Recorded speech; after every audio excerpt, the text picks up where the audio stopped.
This is a supplement to Lecture 4, where we will look at some example problems that will give you some extra practice involving concepts we covered in Lecture 4 and hopefully tie up some loose ends. Let's look at our first problem. Suppose you're given an approximately 0.11 molar solution of a monoprotic weak acid, and you're told that it's one of the acids on this table. So you decide to take 25 milliliters of this acid solution and titrate it with a strong base, sodium hydroxide. And you know the sodium hydroxide concentration to 4 places, so it's the titrant. You record the pH as you add measured amounts of sodium hydroxide, and you plot a titration curve, which we'll look at on the next slide. Using the results from the titration curve, we need to determine the concentration and identity of this monoprotic weak acid. Well, first of all, since this involves a monoprotic weak acid, this is still just a one-to-one reaction, like in the previous examples. We have the strong base sodium hydroxide reacting with HA, that's our generic symbol for a weak acid, forming the conjugate base of the weak acid in solution at the equivalence point. And the strong base sodium hydroxide will drive this reaction to completion. Well, here's the titration curve. What I did here was I looked at the equivalence point region and tried to draw a bracket which took in equal amounts of curvature on each side of the steep rise in pH, and then marked an X where it looked like the middle of that bracket was, and looked down on the x-axis and saw the equivalence point volume would be 27.11, and the pH at that equivalence point is 8.18. What I did was I actually zoomed in on a section, one section at a time on the plot, and then used a millimeter ruler to produce a scale so that I could more precisely read the y and x axes. So for example, for the 8.18 I got here for the equivalence point pH, I measured with my millimeter ruler that 2 pH units on this y-axis was equal to 7.44 millimeters. And then I measured that my point here that I wanted the pH for was 0.65 millimeters above the pH 8 mark. So that translates into 0.18 pH units, and then I added that to 8 to get 8.18. And this is how I found the other values that we're going to show on this titration curve. The half equivalence point volume would be half, of course, the equivalence point volume, and I'm using an extra sig fig here, 13.555, and the pH at the half equivalence point I estimated to be 3.87. So let's summarize this information on the next slide and then work out a strategy for determining the concentration in the Ka value for this monoprotic weak acid. Rewriting the question here, we found the equivalence point volume to be 27.11 milliliters. And of course, we can use this information to calculate the concentration of the monoprotic weak acid and also to determine the half equivalence point volume. The pH at the equivalence point was 8.18. We don't directly need this information to answer the question, but it should be pointed out that this makes sense. The pH should be greater than 7 at the equivalence point, because at the equivalence point, we've produced the conjugate base of a weak acid, which then re-equilibrates to form a little unionized acid and some hydroxide. So we expect the pH to be greater than 7 at the equivalence point. Of course, the half equivalence point is easy to find on that titration curve, and we need that to get the half equivalence point pH, which we found to be 3.87, and this should equal the pKa of the monoprotic weak acid. And from the pKa, we can get the Ka value and then look on that table in slide 1 and see which monoprotic acid we're dealing with. If it took 27.11 milliliters of 0.0997 molar sodium hydroxide to exactly react with the weak acid, we can calculate the number of moles of sodium hydroxide and thus hydroxide added. That would be exactly equal to the number of moles of weak acid in the flask because it's a 1-to-1 reaction. If we take that number of moles of weak acid and divide by the original volume, we get a concentration of 0.108 molar. Well, how about the Ka of this monoprotic weak acid? pH at the half equivalence point was 3.87. That means this is the pKa of the weak acid, and we can convert that to a Ka. We get 1.35 times 10 to the minus 4. Let's look at our results and compare it to the table. Again, we get a Ka value of 1.35 times 10 to the minus 4. That appears to match well with lactic acid on this table.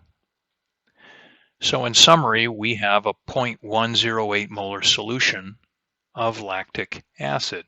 If you're interested to see what lactic acid's structure looks like, here it is.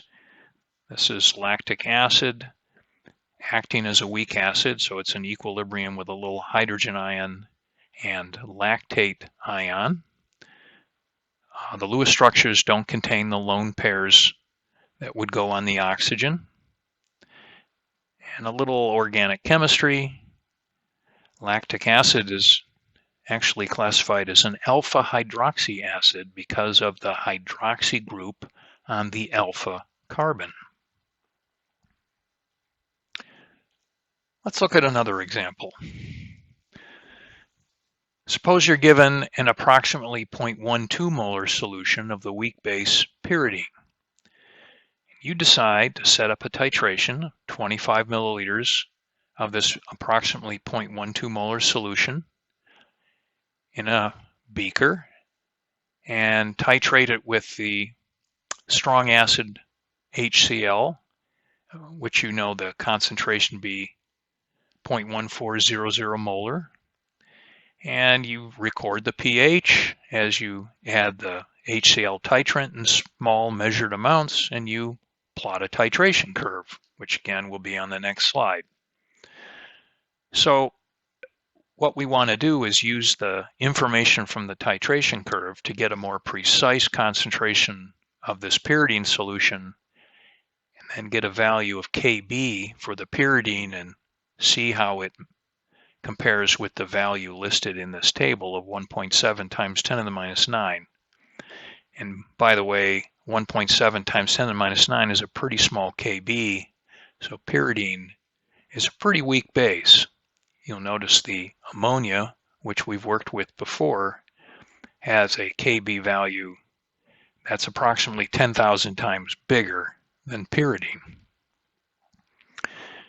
The hydrochloric acid should react with the pyridine in a 1-to-1 reaction. I've written out the equation here, pyridine plus HCl, giving pyridinium chloride and water, and the reaction would be driven to completion by the strong acid HCl. Let's take a look at the titration curve.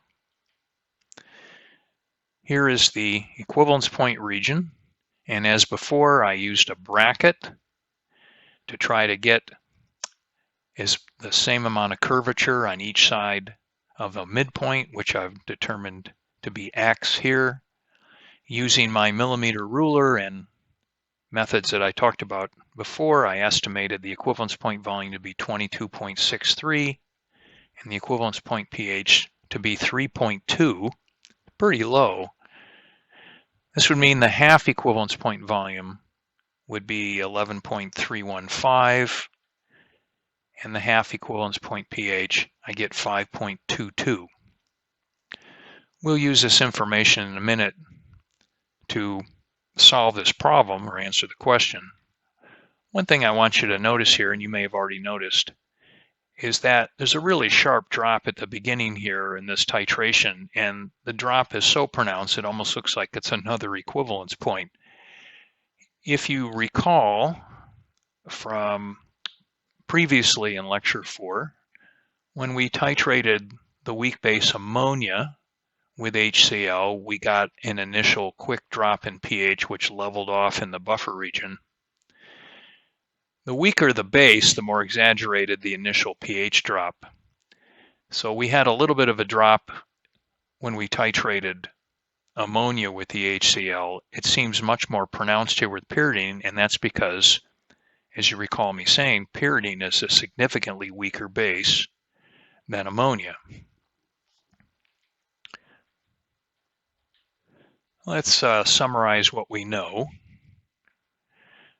From the titration curve, the equivalence point volume is 22.63. And of course, we can get the concentration of pyridine in the flask from this, and we can use this to determine the half equivalence point volume. The equivalence point pH is 3.2. We won't need this information to answer the question, but it does make sense that the pH should be less than 7 at the equivalence point because of the hydrolysis of the conjugate acid of this weak base. So at the equivalence point, we've titrated all of the pyridine, so we have the pyridinium ion left that hydrolyzes, reforms a little pyridine, and some hydronium ion. pH seems unusually low here because remember, pyridine is a really weak base, which means its conjugate acid is a little on the stronger side. So it's not surprising that the pH is so low at the equivalence point. The half equivalence point volume, of course, is easy to find, and we can use that to get the pH at the half equivalence point. And this should be equal to the pKa of the conjugate acid of pyridine. In other words, the pKa of the pyridinium ion. We can then use this information to calculate the Kb of the pyridine.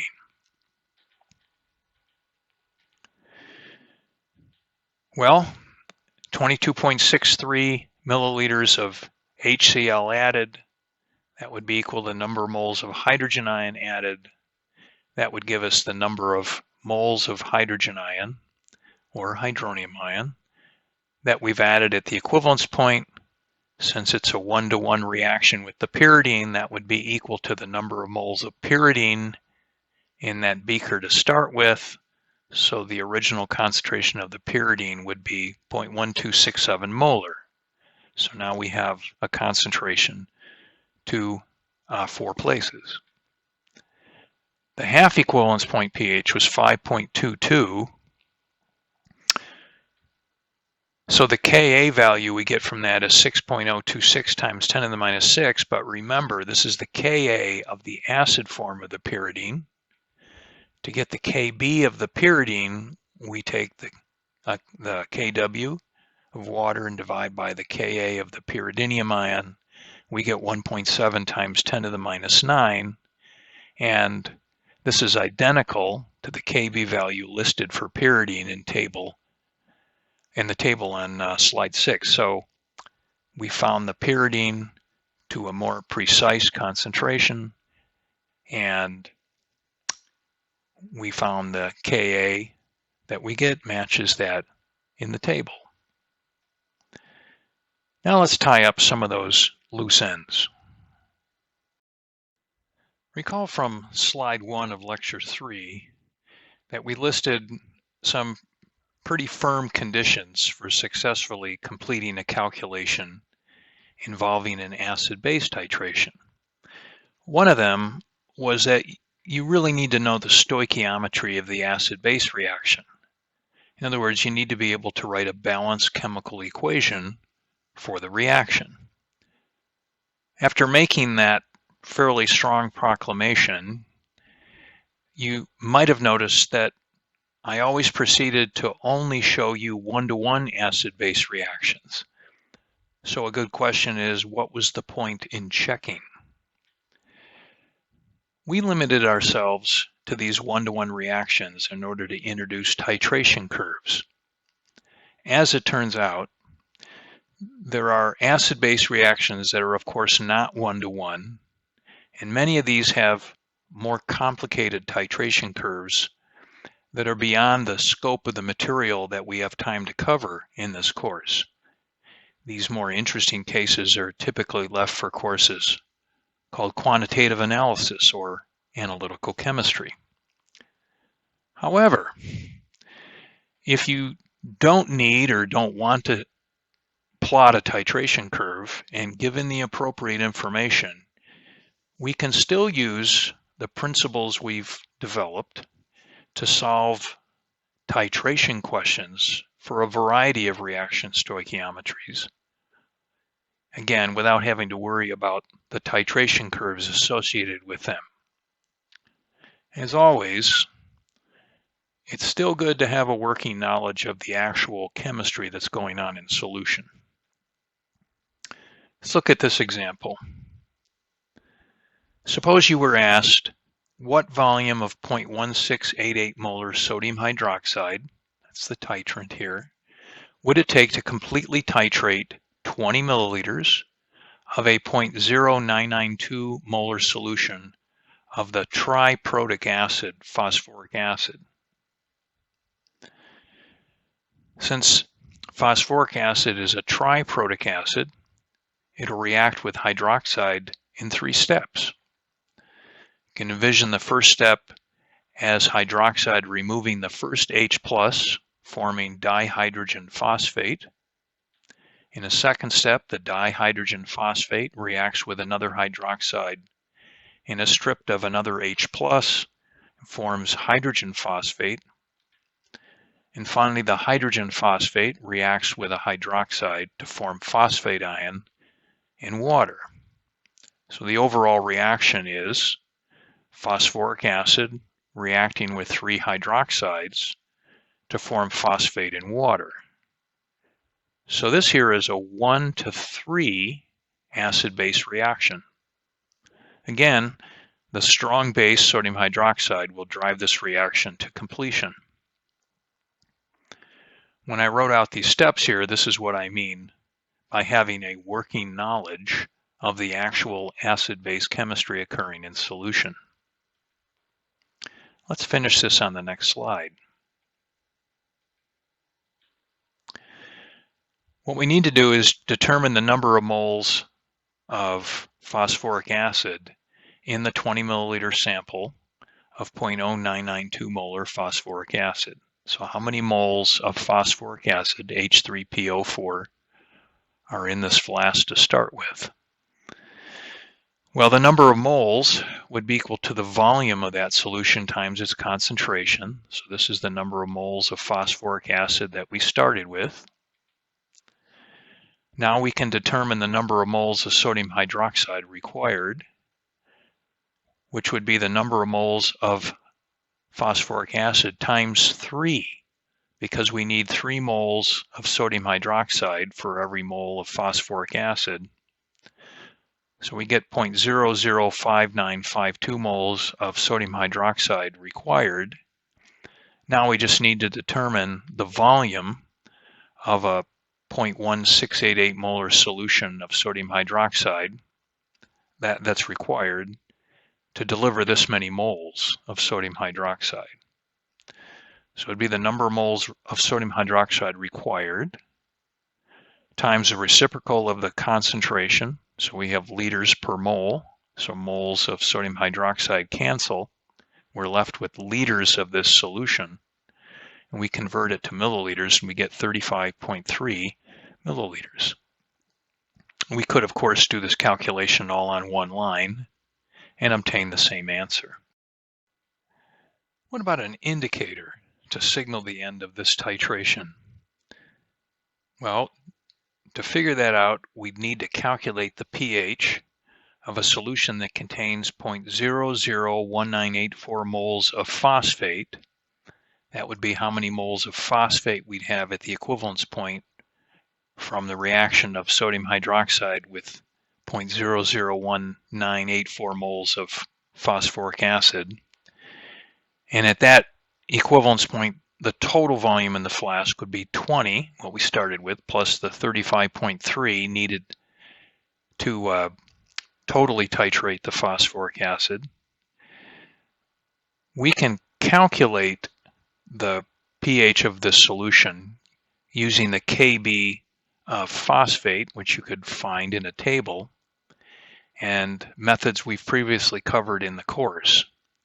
I won't go into detail about how to do that. I get a pH of 12.3. Feel free to check that. If I look back on slide 4 of lecture 3, the only indicator that is in the area of pH 12.3 seems to be alizarin yellow R. Perhaps monitoring the pH with a pH meter and plotting a titration curve, mapping out all 3 equivalence points might help, but we're going to leave that for the analytical chemistry or quantitative analysis course.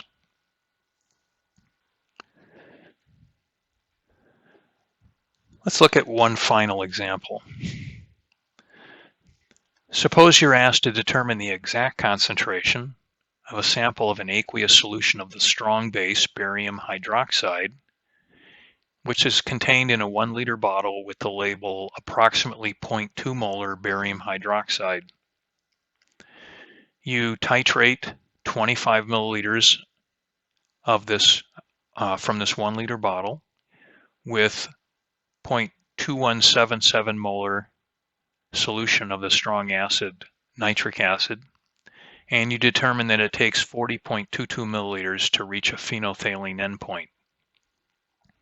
Using this information, calculate the concentration of the barium hydroxide solution to 4 decimal places. So we have 25 milliliters of the barium hydroxide solution that we know is only approximately 0.2 molar. We'll titrate it with 0.2177 molar nitric acid, and we find out that it takes 40.22 milliliters to reach a phenolphthalein endpoint. When you do write a balanced equation for this, you discover that this also is not a one-to-one reaction. It takes 2 moles of nitric acid to titrate every mole of barium hydroxide. So this is a 2-to-1 acid-base reaction. Barium hydroxide is a strong base, so this is a strong acid, strong base titration and should have no trouble going to completion. What we can do is determine the number of moles of barium hydroxide in the sample from the volume of the titrant required. It required 40.22 milliliters of 0.2177 molar nitric acid. That gives us the number of moles required to reach the endpoint, number of moles of nitric acid. We'll multiply that by the fact that 1 mole of barium hydroxide requires 2 moles of nitric acid. We get that from the balanced equation. So now we have the number of moles of barium hydroxide in the original 25 milliliter sample in the flask. And now we can determine the concentration of the barium hydroxide. It's 0.1751 molar. Since barium hydroxide is a strong base, as I said, that means this is a strong acid, strong base titration. The pH at the equivalence point should be 7. Even though it's not a one-to-one reaction, it's still a strong acid, strong base titration. And phenolphthalein should be just fine as an indicator. The products at the equivalence point, of course, would be barium 2+ ion, nitrate, and water. We know nitrate is a neutral ion, but what about barium 2+? what we're assuming here is that it's neutral. And you might be a little suspicious because it has a +2 charge. And if you recall from previous material, ions with higher charges, cations with higher charges, are more susceptible to undergoing hydrolysis to form acidic solutions. In this case, the large size of the barium 2+ offsets the +2 charge. And so the barium 2+ is essentially neutral in aqueous solution. And this was stated as such actually quite directly in slide 10 of lecture 5 in module 5.